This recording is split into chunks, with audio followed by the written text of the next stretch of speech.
I thought I was building something real. A restaurant, a life, a future with her. 3 weeks. That's all it lasted. She knew what she was doing from day one, and I was too blind to see it. By the time I understood, everything was gone. The restaurant, the money. Her, if our stories resonate with you, don't forget to like, comment, and tell us where you're watching from. This story was shared with us by one of our viewers. I'm standing on an empty beachfront property in Koh Samui, and I can already see it. The tables under the stars. The smell of wood-fired pizza mixing with salt air. People laughing, clinking glasses, telling me the food reminds them of home. I can see it so clearly it hurts. My name is Dennis. I'm 58 years old, and I just spent the last 3 days walking this stretch of beach, imagining my restaurant already standing here. I've got $85,000 in my savings account. It's everything I have left after the divorce. Everything I managed to keep after splitting a life with someone who stopped loving me years before she finally said the words. I managed a restaurant in Seattle for 23 years. A good place, Italian-American, the kind of spot where regulars knew your name and tourists left 5-star reviews. But it wasn't mine. Every night I'd lock up and hand the keys to someone else. Every decision went through someone else. Every dream I had about the menu, the atmosphere, the experience, it all died in meetings with owners who cared more about margins than magic. I told myself that one day I'd have my own place. One day I'd build something that mattered. Then my marriage fell apart, and suddenly I had nothing holding me back, nothing holding me anywhere. My ex-wife and I had been together for 26 years. High school sweethearts. The kind of story people say is romantic until they see how it actually ends. Somewhere around year 15 we stopped talking. Really talking. We'd sit at dinner, and the silence would stretch between us like an ocean. I'd try to bring up the restaurant dream, and she'd change the subject.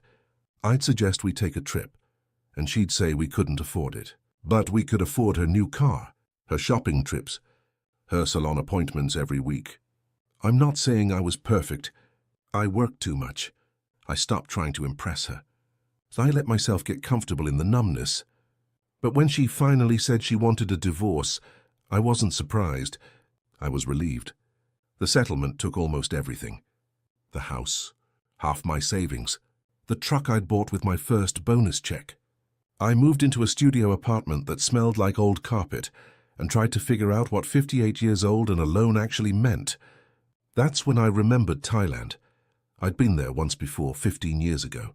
My ex-wife complained the entire trip. Too hot, too crowded, too different from what she knew. But I remembered something she didn't. I remembered sitting on a beach in Krabi watching the sunset and thinking for the first time in years that maybe life didn't have to be what I'd settled for. Maybe there was something more. That memory stayed with me through the divorce, through the lonely nights in that studio apartment, through the monotony of managing someone else's dream day after day. So when the papers were finally signed, and I was sitting alone with a bottle of cheap whiskey and a laptop, I started searching.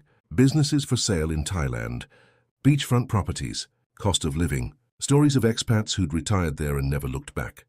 I fell asleep that night with my head full of possibilities, and when I woke up I knew I was going. I gave my notice at the restaurant. My boss tried to talk me out of it. "You're throwing away 23 years, he said. "For what? A pipe dream in a country you don't even know?" But that was exactly the point. I didn't know it. And I wanted to.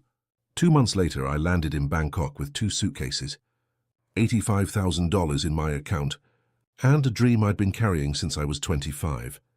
The first week in Thailand was everything I hoped it would be. Koh Samui is beautiful in a way that makes you feel like you've been living wrong your whole life. The beaches are white. The water is so blue it doesn't look real. And the people smile at you like you're worth smiling at.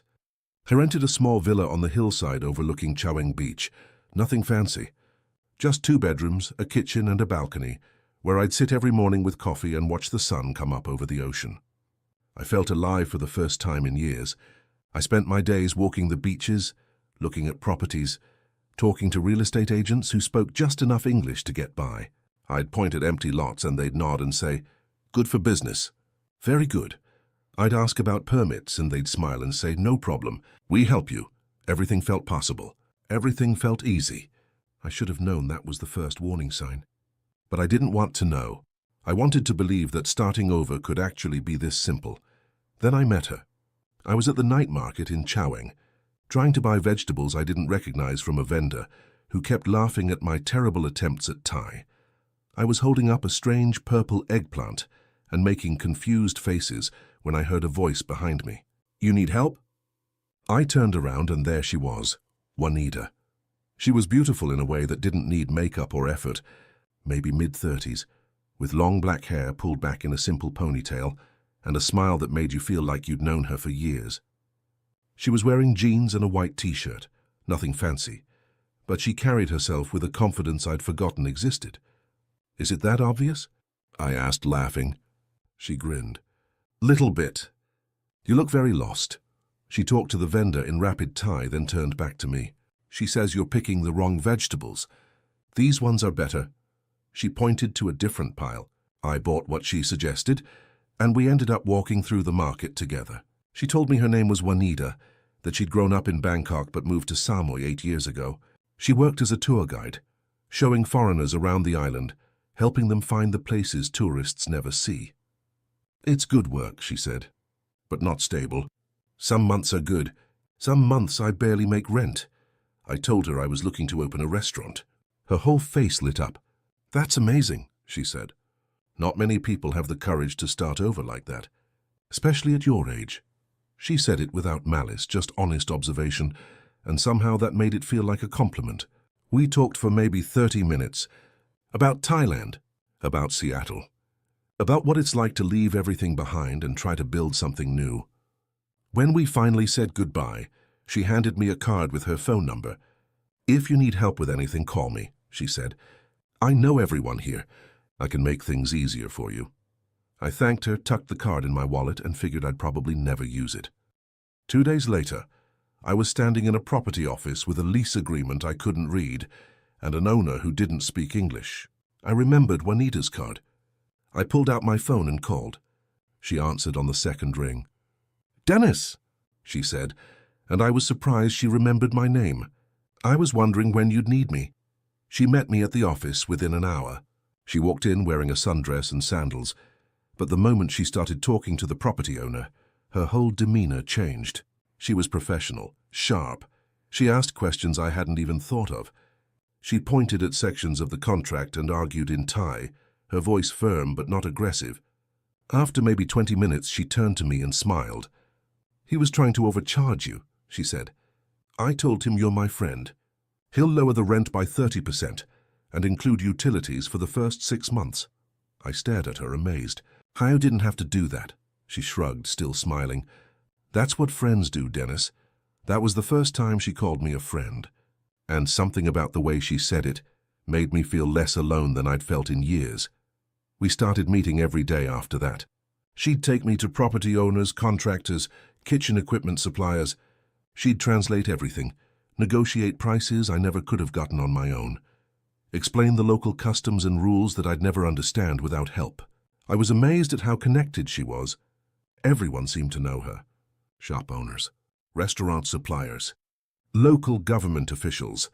She'd walk into a building and people would smile and greet her by name. So I felt lucky to have found her. No, that's not right. I felt lucky she'd found me.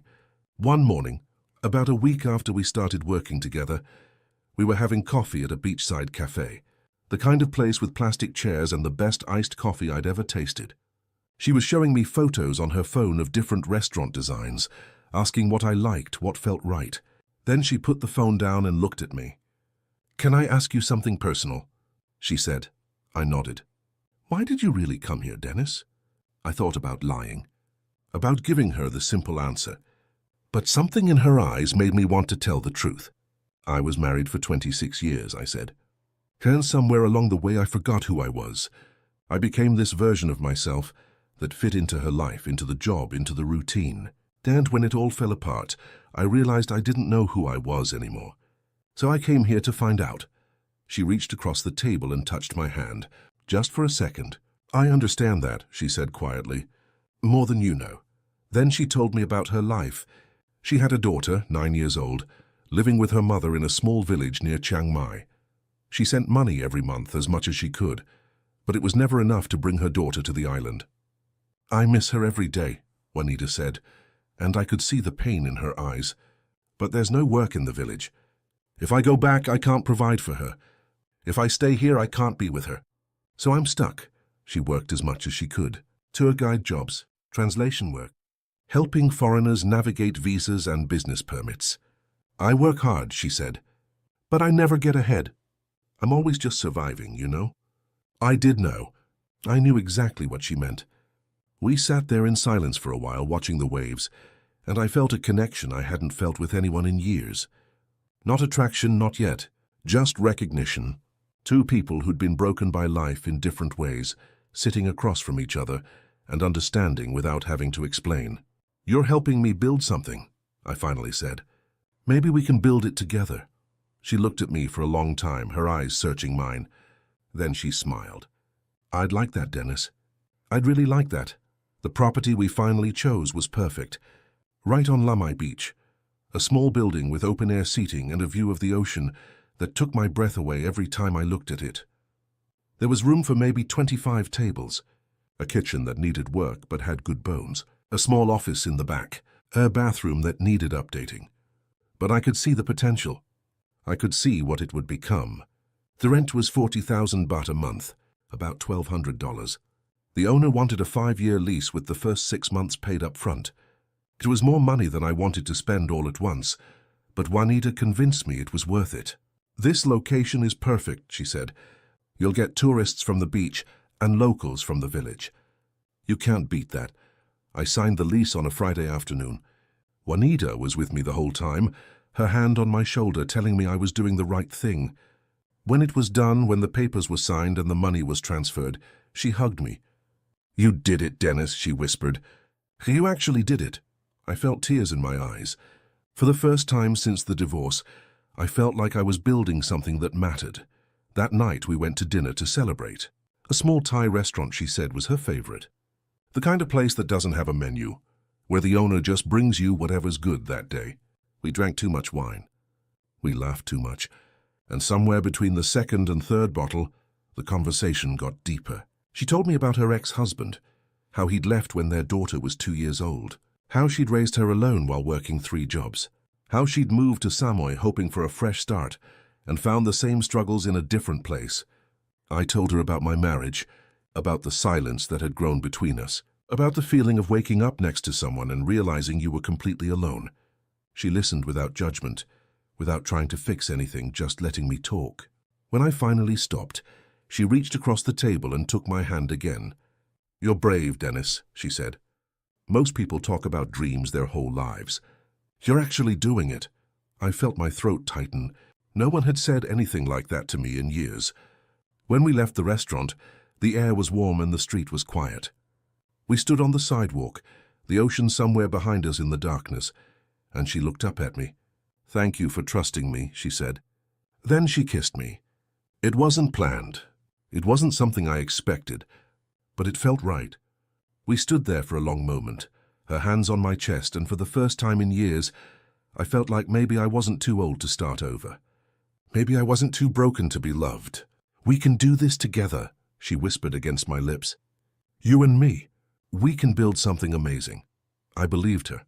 The next morning I woke up with her next to me in bed. The sunlight was coming through the window, and for a moment I just lay there watching her sleep. She looked peaceful, young. I felt a surge of something I couldn't quite name. Gratitude maybe, or hope, or fear that this was too good to be true. Over breakfast on the balcony, I asked her something I'd been thinking about since we signed the lease. Do you want to be my partner? I said, like officially, not just helping me, but actually owning part of this. She looked up from her coffee, surprised. What do you mean? I mean 30% ownership, I said. You've done so much already. You know the island. You know the people. I couldn't do this without you. So let's do it together. Real partners. Her eyes filled with tears. She set down her coffee and covered her face with her hands. Dennis, she said, her voice breaking. No one has ever believed in me like that. I reached across the table and took her hands. Well, I do, I said. I believe in you. She cried for a few minutes and I just sat there holding her hands, feeling like I'd done something right for the first time in a long time. When she finally composed herself, She smiled at me through the tears. "Okay," she said. "Partners." We spent the rest of that week planning everything. The menu, the name, the atmosphere. Juanita wanted to call it the Driftwood. "Because you were drifting," she said, "and now you've found a place to stay." I loved it. It was perfect. We decided on Italian-American food with a Thai twist. Wood-fired pizzas, fresh pasta, local seafood. Things I knew how to make, things tourists would recognize, but with flavors that felt authentic to the island. Juanita drew up a basic business plan. She knew a graphic designer who could make a logo. She knew a contractor who could handle the renovations. She knew everyone, and everyone seemed eager to help. One afternoon, we were sitting in the empty restaurant space, surrounded by paint samples and furniture catalogs, when she brought up the bank account. "We should open a joint account for business expenses," she said casually. "It'll make everything easier. I can pay contractors, suppliers, utilities. You won't have to worry about translating everything or figuring out the bank system here." I hesitated. Not because I didn't trust her, I did, but because it felt like a big step, like the kind of step that meant there was no going back. She must have seen something on my face because she laughed softly. "You don't trust me?" she asked, but her voice was gentle, not accusatory. "No, it's not that," I said quickly. I don't know. It's a lot of money." She nodded slowly. "I understand. Your ex-wife hurt you. You're afraid I'll do the same thing."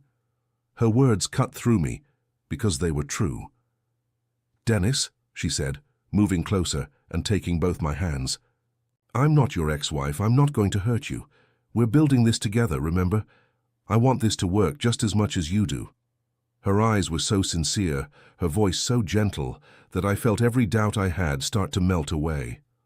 "Okay," I said. "Let's do it." We went to the bank the next day and opened a joint account. I transferred $40,000 into it that afternoon. That night, lying in bed next to her in the villa, listening to the ocean in the distance, I felt something I hadn't felt in years. Hope. Real, tangible hope that maybe my life was finally heading in the right direction. Construction started exactly 2 weeks later.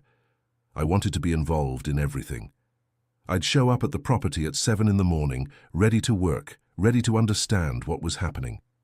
But Juanita would already be there, talking to the contractors in rapid Thai, pointing at blueprints, making decisions. "Dennis, you don't need to be here for this," she'd say with a smile. "Go enjoy the beach. Let me handle the boring stuff." But I wanted to be there. I wanted to understand. "I can help," I'd insist. She'd touch my arm gently. "You don't speak Thai.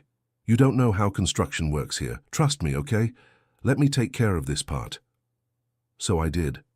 I trusted her. I spent my mornings at the beach, my afternoons planning the menu, my evenings with her. The restaurant started taking shape faster than I expected. The contractor worked incredibly fast. Open-air seating with wooden tables and benches, string lights overhead. A small bar area. The kitchen was gutted and rebuilt with new equipment. I insisted on a wood-fired pizza oven, even though Juanita said it was expensive. "This is the heart of the restaurant," I told her. "People will come for the pizza, trust me." She smiled and kissed my forehead. "Okay, Dennis, we'll do it your way." The oven cost $8,000, but when it was installed, it was perfect. Exactly what I'd imagined. But the bills started piling up faster than I expected too. Every week, Juanita would show me new invoices, contractor fees, material costs, kitchen equipment, furniture, permit renewals, business licenses. Every time I saw a new number, my chest would tighten a little more. "This seems like a lot," I'd say. She'd nod sympathetically. "I know, but this is what it costs. Everything is more expensive here than you think." I transferred another $15,000 into the joint account for equipment, then another $10,000 for furniture and decorations. Then another $5,000 for marketing materials and a website. Every time I hesitated, Juanita would reassure me. "It's an investment, Dennis. We'll make it back." And I believed her because I wanted to, because she was the only person who understood what I was trying to build. She moved into my villa around that time. It wasn't a big conversation. She just started staying over more often, until one day she showed up with 2 suitcases and said, "Is this okay?" Of course it was okay. It felt natural. We were building a life together, not just a restaurant. We'd wake up together, have coffee on the balcony, drive to the property together, come home together. It felt like what a partnership should feel like. But small things started bothering me. Little things I tried to ignore. She was always on her phone, always texting. When I asked who it was, she'd say suppliers or contractors. Just business stuff, Dennis, nothing important. She'd disappear for hours at a time. I'd wake up in the morning and she'd be gone. Meeting with the electrician, she'd say when she came back. Or picking up supplies. I wanted to believe her, I needed to believe her, but there was something in the way she said it that felt rehearsed. One afternoon, I asked if I could come with her to meet a supplier. She laughed it off. "You'd be bored out of your mind," she said. "They don't speak English anyway, just relax. Enjoy your day." So I did. I tried to, but the doubt was starting to creep in. The doubt I'd promised myself I wouldn't let control me anymore. One night, I checked the joint account on my phone. $18,000 was missing. Just gone. I sat there staring at the screen, my hands shaking, trying to make sense of the transactions. Transfers to accounts I didn't recognize, cash withdrawals, payments to vendors with names I couldn't pronounce. When Juanita came home that night, I asked her about it. I tried to keep my voice calm. "Hey, I was looking at the account. Can you help me understand some of these charges?" She didn't seem worried at all. She pulled out a folder she kept in her bag and spread a stack of invoices across the kitchen table. All in Thai, all with numbers that didn't quite match what I'd seen. "This is normal here, Dennis," she said calmly. "Everything costs more than you think. Permits require. Payments to the right people. You know what I mean?" I didn't. "Like bribes?" I asked. She shrugged. "That's such an ugly word. Think of it as making sure things happen smoothly. That's how business works in Thailand." I looked at the invoices, unable to read a single word. "Can you translate these for me?" I asked. She sighed, and I could hear the frustration in it. "Do you really not trust me?" "It's not about trust," I said, trying to keep my voice steady. "It's about understanding where the money's going. This is my life savings, Juanita." Her face went cold. "Our life savings," she corrected. "This is our business, remember? Or did you forget that part?" "I didn't forget," I said. Just what?" she interrupted, standing up. "You don't trust me. After everything I've done for you, after everything I've sacrificed." "Sacrificed?" I said, confused. "What have you sacrificed?" She grabbed her purse. "If you have to ask that question, then you don't know me at all." She walked out of the villa, and I sat there alone with the invoices I couldn't read, feeling like I'd done something wrong, like I was the problem, like I was the paranoid, controlling man who couldn't just let go and trust someone. So I let it go. I wanted to trust her. I wanted to believe that this was just how things worked in a country I didn't understand. I wanted to believe that I wasn't making the same mistake I'd made in my marriage, letting suspicion and doubt poison something good. The restaurant finally opened on a Friday night in late September. Opening night. I'd been dreaming about this moment for 30 years. I spent the entire day prepping, making pizza dough from scratch, preparing sauces, marinating chicken and seafood, chopping vegetables. I wanted everything to be perfect. Juanita handled the front of house. She'd hired 2 waitresses, both young Thai women with limited English but bright smiles. She'd set up the tables with candles and flowers. She'd created a playlist of soft jazz and acoustic music. When the first customers walked in at 6 o'clock, my heart was pounding so hard I thought it might explode. By 7, the place was packed. 20 tables full. Expats who'd heard about us through Juanita's connections. Tourists who'd seen our signs on the beach. Thai families from the village. The energy was incredible. I stood in the kitchen, sweat dripping down my face, pulling pizzas out of the oven, plating pastas, and for a few hours I felt like I'd actually done it. I'd built something real. During a quiet moment around 9, I stepped outside to catch my breath. The beach was dark except for the moonlight on the water. I could hear the waves. I could hear laughter from inside the restaurant. I felt proud. Actually proud. Then I saw Juanita. She was standing near the parking area, talking to a Thai man I'd never seen before. They were close. Too close. His hand was on her arm, and she was smiling at him in a way that made my stomach turn. I walked over slowly, and she quickly stepped back when she saw me. "Dennis," she said brightly, but I could hear the edge in her voice. "This is my cousin Somchai. He's been helping with some local connections." The man nodded at me but didn't say anything. He was younger than me, maybe 40, with tattoos on his arms and an expensive watch. He looked at Juanita, said something in Thai that made her laugh, then walked away. "Your cousin?" I asked. "Yes," she said firmly. "Why?" "You never mentioned him before." She brushed past me toward the restaurant. "I have a lot of family, Dennis. I can't introduce you to all of them. I wanted to push it, but customers were waiting, so I let it go. Again. The next morning I was up early to check the register. We'd made 32,000 baht. I counted it twice to be sure. About $900. I felt a surge of pride. It wasn't a fortune, but it was a solid start. Then Juanita came into the office, fresh from the shower, her hair still wet. "Good morning," she said, kissing my cheek. "How'd we do?" 32,000, I said, smiling. She frowned slightly. "Are you sure?" "Yeah, I counted twice. Why?" She pulled out a small notebook from her purse.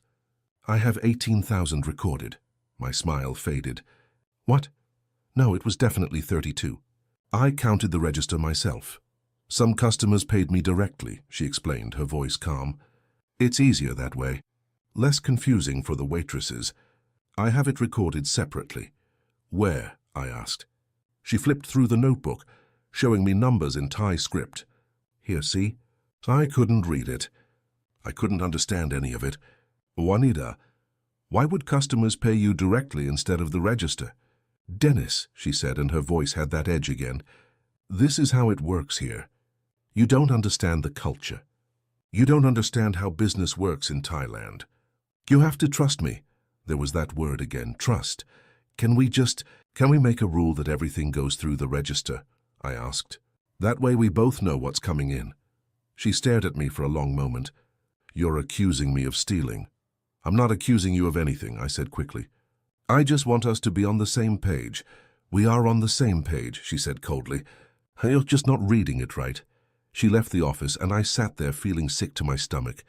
But I didn't push it. I didn't want to fight. I didn't want to be the paranoid foreigner who couldn't adapt to a different way of doing things. That week business was decent. Not great, but decent.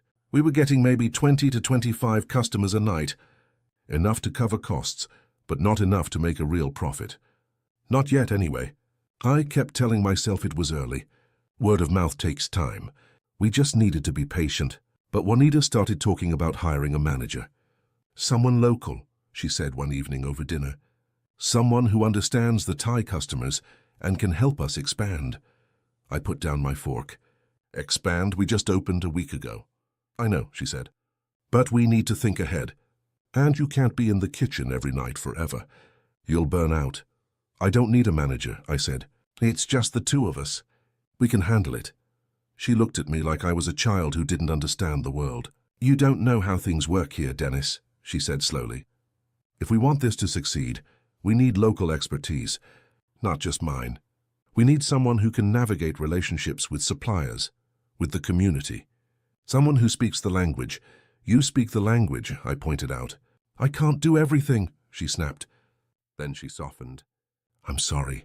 I'm just stressed. This is a lot of pressure." I reached across the table and took her hand. "We're in this together, remember?" She smiled, but it didn't reach her eyes. Right together. By the second week, I was exhausted. I was working 14, sometimes 16-hour days. Cooking, cleaning, ordering supplies, managing inventory, training the waitresses, everything. Juanita was barely around. She'd show up for a few hours during dinner service, charm the customers, then disappear again. "I'm handling the business side," she'd say when I asked where she was going. "Someone has to deal with permits and licenses and marketing," but I didn't see any evidence of it. No new marketing materials, no social media posts, no flyers or ads, just bills. The bills started coming in the middle of week 2. An electric bill for 40,000 baht. I stared at the paper, unable to believe what I was seeing. "This has to be a mistake," I said when I showed it to Juanita. She glanced at it and shrugged. That's normal for a restaurant. You're running ovens, refrigerators, air conditioning. For 1 week, I said. That's over $1,000. Welcome to Thailand, she said dismissively. A few days later, another bill came. 25,000 baht for a permit renewal I'd never heard of. What permit is this? I asked, my voice shaking now. Juanita looked at it briefly. Health and safety. Annual renewal. But we just opened, I said. How can it be annual already? She sighed heavily. It's prepaid, Dennis. For the year. This is how the system works. Why didn't you tell me about this before? I did, she said, her voice rising. You just don't listen. You're so focused on your precious pizzas that you don't pay attention to the real work I'm doing. The real work? I said, feeling anger rise in my chest for the first time. I'm here 16 hours a day cooking, cleaning, serving customers. What real work are you talking about? Her face went hard. You think I'm not working? You think I'm just sitting around? I'm the one dealing with the officials. I'm the one making sure we don't get shut down. I'm the one keeping this business afloat while you play chef. Play chef? I said, my voice barely a whisper. This is my restaurant. This is my dream. Our restaurant, she corrected coldly. Our dream. Or did you forget that too? I opened my mouth to respond, but she was already walking away. I stood there in the kitchen, surrounded by the smell of garlic and tomato sauce, feeling like the walls were closing in. That night after closing, I called my brother in Seattle. It was early morning there, but he answered on the third ring. Dennis? His voice was thick with sleep. You okay? I don't know, I said honestly. I told him everything. The bills that didn't make sense. The money disappearing from the account. The way Juanita was never around, but always had explanations that I couldn't verify. The cousin who didn't feel like a cousin. My brother was quiet for a long time. You need to check everything, he finally said. Contracts, receipts, bank statements, everything. I don't want to be that guy, I said. I don't want to be the paranoid husband who doesn't trust his partner. You're not her husband, my brother said gently. You're her business partner. And business partners check the books. That's not paranoia, Dennis. That's basic common sense. But she'll think I don't trust her, I said. Do you? My brother asked. I didn't answer because I didn't know anymore. Check the account, he said. Tonight, before you go to bed. Just look at the numbers. Then call me back. So I did. I waited until Juanita was asleep. Then I went out to the balcony with my laptop. The ocean was dark and quiet. The stars were out. It should have been peaceful, but my hands were shaking so badly I could barely type in my password. I logged into the joint account and started scrolling through the transactions. Out of $65,000, there was $3,200 left. $3,200. I felt like I couldn't breathe. I scrolled through the transaction history, my vision blurring. Transfers to accounts I didn't recognize. Cash withdrawals of 5,000, 7,000, 10,000 baht at a time. Payments to vendors with names I'd never heard of. I cross-referenced the invoices Juanita had shown me with the transactions. The numbers didn't match. Not even close. A contractor she'd paid $15,000 according to her invoice had only received $8,000 according to the bank transfer. The pizza oven that cost $8,000 had a bank record of $12,000. Every single invoice was inflated. Every single transaction had money missing. I sat there for 2 hours, going through everything, and by the end I couldn't deny it anymore. She was stealing from me. She had been from the beginning. When Juanita woke up the next morning, I was still on the balcony. I hadn't slept. I couldn't. She came out in one of my t-shirts, her hair messy, looking beautiful and sleepy. You're up early, she said, smiling. I held up my laptop. Can you explain this? Her smile faded when she saw the screen. She didn't even sit down. Explain what? The account, I said. My voice was steady, but barely. There's almost no money left, and the transactions don't match your invoices. She crossed her arms. I told you. That's what it costs to run a business here. No, I said. That's what it costs to steal from your partner. Her face went cold. Actually cold. Like I was looking at a completely different person. You think I'm stealing from you? She said, her voice flat. The numbers don't lie, Juanita. She laughed, but there was no humor in it. You don't understand anything, do you? You come here with your American money and your American dreams, and you think everything works the way it does in Seattle. But it doesn't, Dennis. This is Thailand. Things cost more. People need to be paid. Connections need to be maintained. That's reality. Show me the receipts, I said. The real ones. Not the invoices you wrote yourself. Her eyes flashed with anger. You think I'm lying? After everything I've done for you? I've worked day and night to make this place happen. I've sacrificed my time, my connections, my reputation, and this is how you repay me? I'm not repaying you with stolen money, I said, standing up. That's my life savings, Juanita. That's everything I have. Our life savings, she said through gritted teeth. This is our business, remember? Or are you taking that back now too? I want to see the real receipts, I said again. I want to understand where $63,000 went in less than 2 months. She grabbed her purse from the table. If you can't trust me, then we have nothing. She walked back into the villa.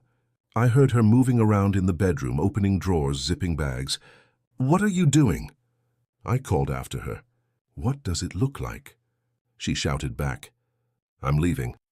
I'm not going to stay here and be accused of being a thief. I'm not accusing you, I said, following her into the bedroom. I'm asking for transparency. That's what partners do.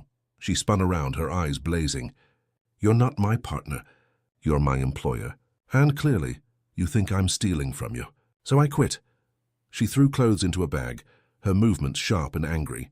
Juanita, please, I said, hating how desperate I sounded. Can we just sit down and go through this together?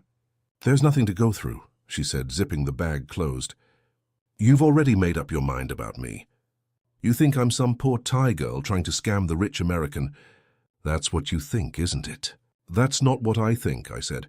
Then what? She demanded, tears suddenly in her eyes. What do you think, Dennis? That I'm a liar? A thief? What? I didn't know what to say. Because part of me did think that now. Part of me believed every word my brother had said. I think something's not right with the money, I said quietly. And I think you're not being honest with me about it. She stared at me for a long moment, tears running down her face. Then she picked up her bag. I'm done, she said. She walked out of the bedroom, out of the villa, and I heard her motorcycle start up and drive away. She stared at me for a long moment, tears running down her face. Then she picked up her bag. I'm done, she said. She walked out of the bedroom, out of the villa, and I heard her motorcycle start up and drive away. I stood there in the empty bedroom, surrounded by the evidence of our life together, and I felt completely lost. She didn't come back that day, or the next. I tried calling her phone, but it went straight to voicemail. I sent messages asking her to please just talk to me, to help me understand, but she didn't respond. The restaurant was still open. I had to keep it open. I couldn't afford not to. So I showed up every day, cooked every meal, served every customer, and pretended like everything was fine. The 2 waitresses could tell something was wrong, but they didn't ask questions. On the 3rd day, I started watching her. I hate admitting that. I hate that I became that person, but I couldn't stop myself. I needed to know the truth. I drove to her apartment in the village, a place she'd taken me once when she needed to pick up some clothes. Her motorcycle was parked outside. I waited across the street in my truck, feeling pathetic and desperate. After about an hour, she came out. But she wasn't alone. The man from opening night was with her, Somchai, her cousin. They were laughing about something. He had his arm around her waist. She leaned into him, comfortable, intimate. Then he kissed her. Not a cousin kiss, not a friendly kiss. A real kiss. I felt like someone had reached into my chest and ripped out my heart. I sat there watching them get on his motorcycle together and drive away, and I couldn't move. I couldn't breathe. I just sat there gripping the steering wheel, trying to process what I'd just seen. That evening I went to the restaurant like always. I cooked, I served customers. I smiled when I needed to, but inside I was dying. Around 9 o'clock, one of the waitresses, a young woman named Ploy, pulled me aside in the kitchen. She looked nervous. "Sir," she said quietly, "I need tell you something." "What is it?" I asked, barely able to focus. She struggled for the words, her English limited. "That man, Somchai, he not cousin." I felt my stomach drop even though I already knew. "What do you mean?" She looked around like she was afraid someone might hear. "He her boyfriend, Long time. Everyone in village know this. How long? I asked. She shrugged. Maybe 2 years. Maybe more. They lived together before. Everyone know. The words hit me like physical blows. 2 years. She'd had a boyfriend the entire time. The entire time she was kissing me, sleeping in my bed, telling me we were building a future together.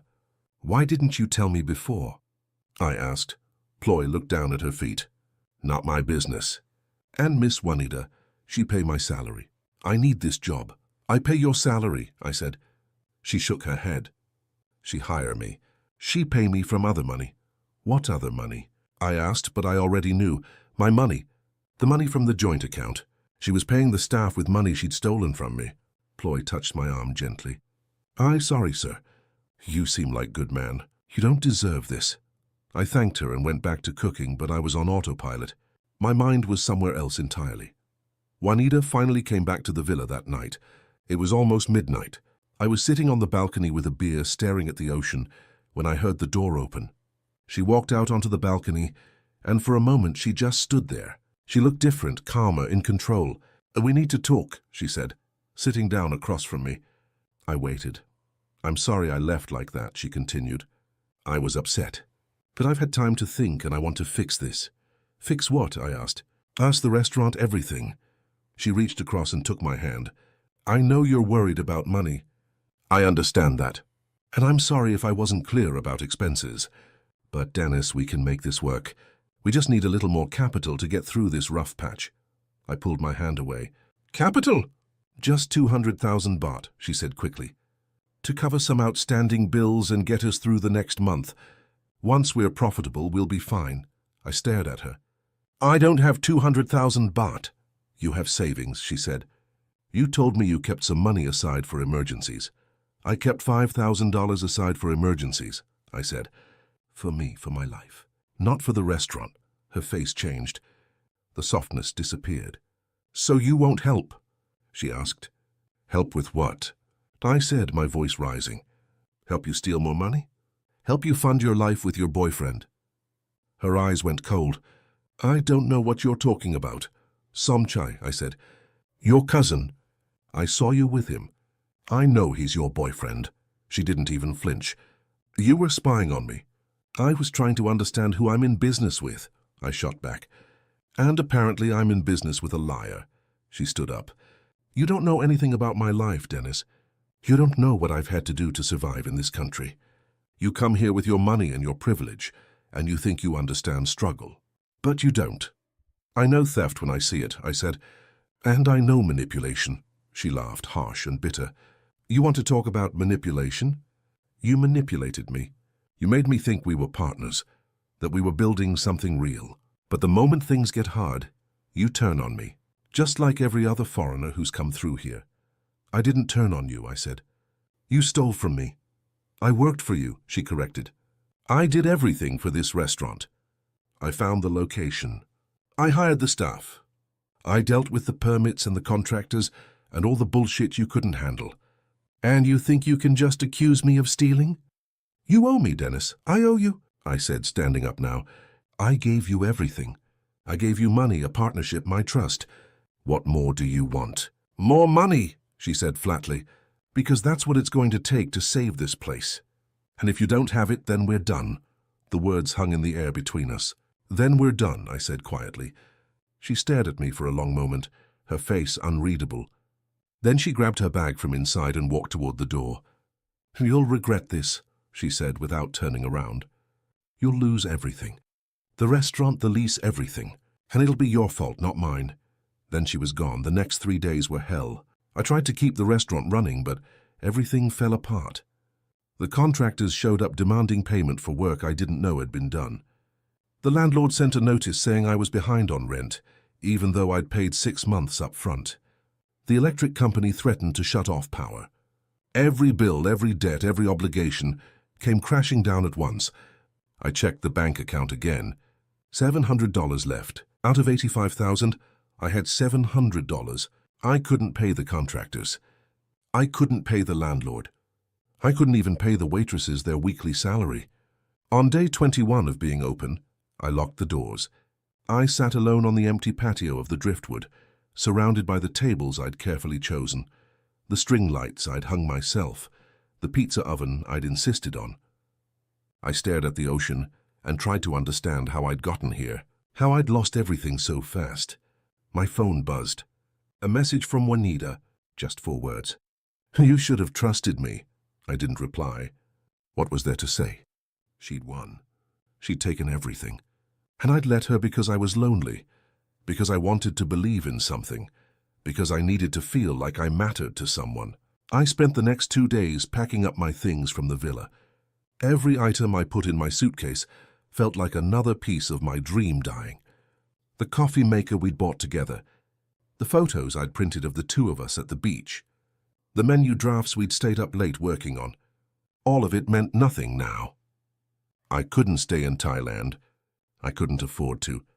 And I couldn't bear to. I needed to leave before I completely fell apart. Before I booked my flight, I met with a lawyer, a British expat who'd been practicing in Thailand for 20 years. His office was small and cluttered, and he looked tired when I explained my situation. He listened patiently, taking notes, occasionally asking questions. When I finished, he sat back in his chair and sighed. "So you have no legal standing," he said quietly. I felt my chest tighten. "What do you mean?" "The business is registered in her name," he explained. "The lease is in her name. The joint account, while technically shared, has her as the primary account holder because she set it up. You signed documents in Thai that you didn't understand, which means you agreed to terms you can't now contest." "But that's fraud," I said. "She manipulated me." He nodded sympathetically. "Probably. But proving that in a Thai court, as a foreigner, with no documentation in English, with no witnesses willing to testify against a local businesswoman, you'd spend the last of your money on legal fees and lose anyway." I felt sick. "So she just gets away with it?"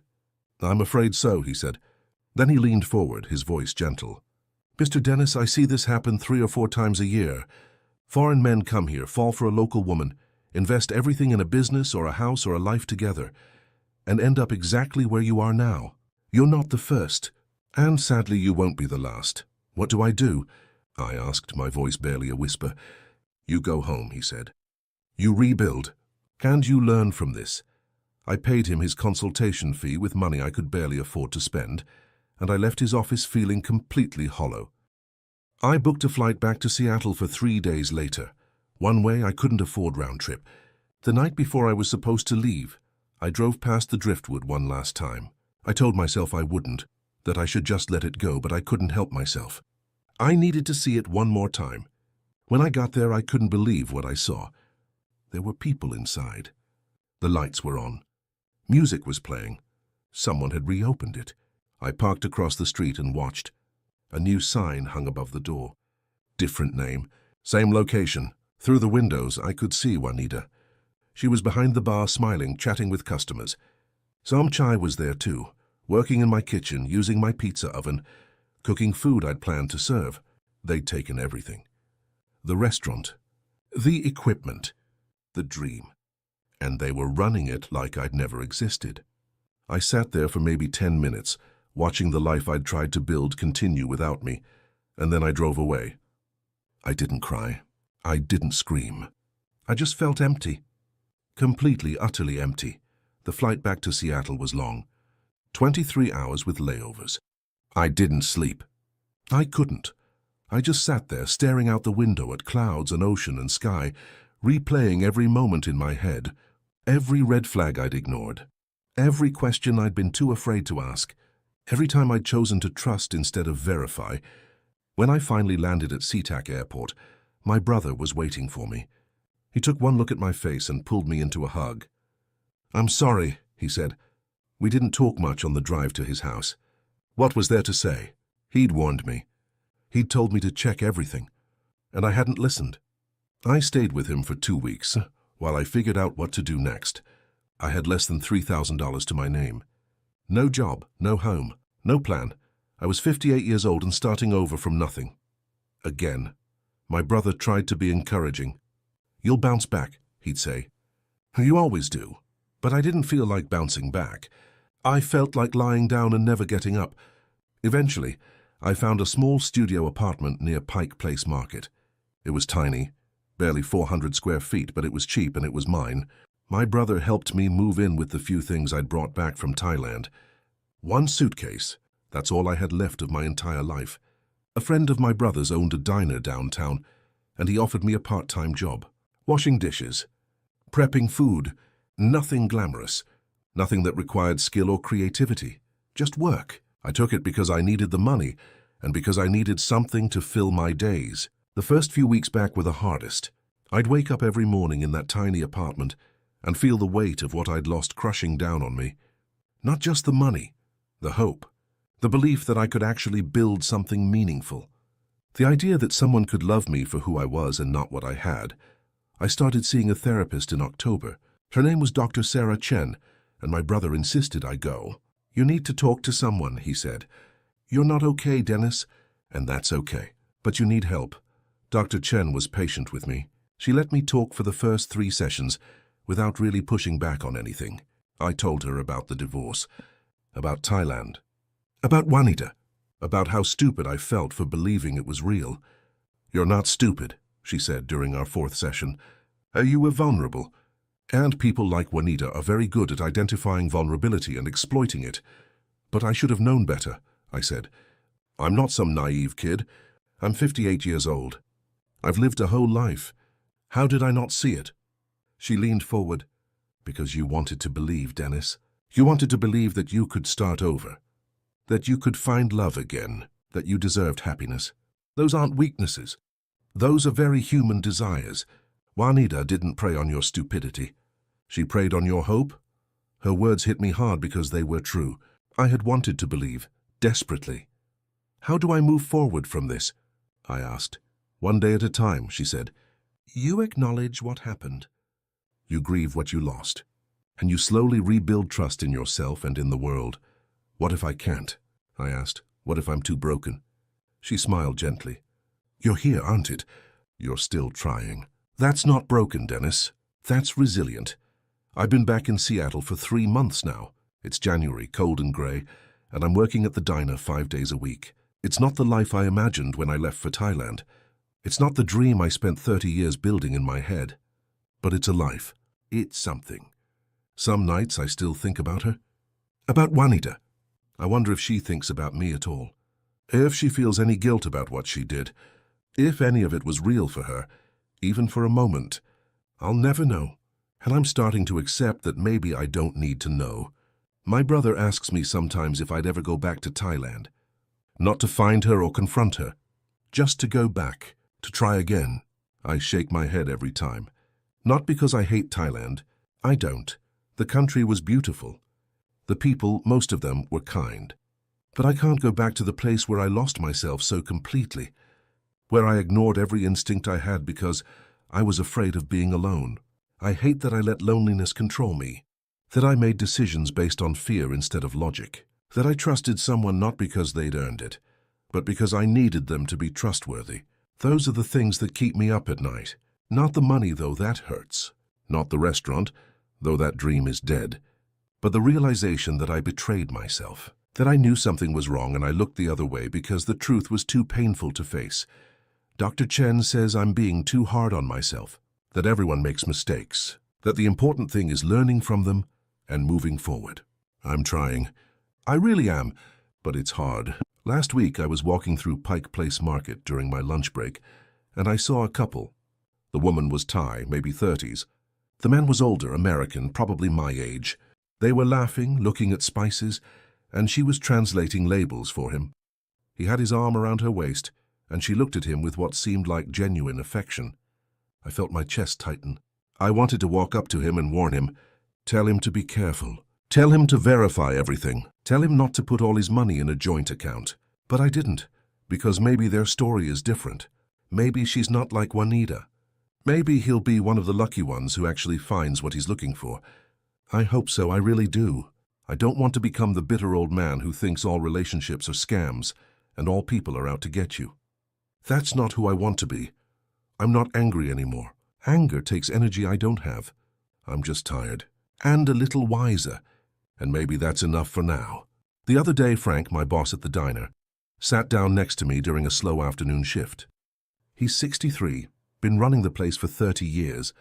He knows my whole story, not because I told him, but because my brother did. "You gonna be okay?" he asked, sipping his coffee. I thought about it. Really thought about it. "Yeah," I said. "I think so." He nodded slowly. "Good, because the world needs more guys like you." I frowned. "Like me, I'm a disaster." He shook his head. "No, you're a guy who tried. You took a risk. You put yourself out there. Most people are too scared to even do that. They sit around talking about their dreams for their whole lives and never do anything about it. You actually did something. It didn't work out the way you wanted, but you tried. That counts for something." I didn't know what to say, so I just nodded, but his words stayed with me. I did try. I failed spectacularly, but I tried, and maybe that is worth something. I don't dream about opening another restaurant anymore. That dream died on a beach in Thailand, but I'm starting to have new dreams. Smaller ones, quieter ones. Maybe I'll save up enough to travel again someday. Somewhere safe, somewhere familiar. Maybe I'll meet someone who's honest and kind and doesn't need anything from me except companionship. Maybe I'll just learn to be okay with being alone. I don't know yet, but I'm still here, still breathing, still moving forward even if it's just inch by inch. And that's more than I thought I'd have 3 months ago when I locked the doors of the Driftwood for the last time. So if you're out there, watching this, thinking about chasing a dream in a foreign country, let me tell you something. Do it, chase it, take the risk. But keep your eyes open. Trust people, but verify everything. Don't let loneliness make your decisions for you. Don't sign documents you can't read. Don't put all your money in someone else's name. And don't ignore the red flags just because you're afraid of being alone. Build your dream on solid ground, not on someone else's promises. Build it on your own strength, your own vision, your own truth, because that's the only thing no one can take from you. I learned that the hard way. I hope you don't have to. I lost $80,000 in Thailand. I lost my dream. I lost my pride. But I didn't lose myself. Not completely. I'm still here, still trying to figure out what comes next. Still learning to trust again, starting with trusting myself. It's slow. Some days I feel like I'm making progress. Some days I feel like I'm right back at the beginning, sitting on that empty patio, wondering how I got there. But I keep going. Because what else is there to do? You can't change the past. You can't undo the mistakes. You can only learn from them and try not to make the same ones again. If I could go back and tell myself one thing before I left for Thailand, it would be this. Don't build your future on someone else's lie. Don't sacrifice your security for someone else's comfort. And don't ever ignore your gut just because your heart wants something different. But I can't go back. None of us can. So I'm here, in Seattle, in a tiny apartment, working at a diner, starting over at 58. It's not the life I planned. It's not the dream I chased halfway around the world. But it's real, it's honest. And it's mine. And maybe that's enough.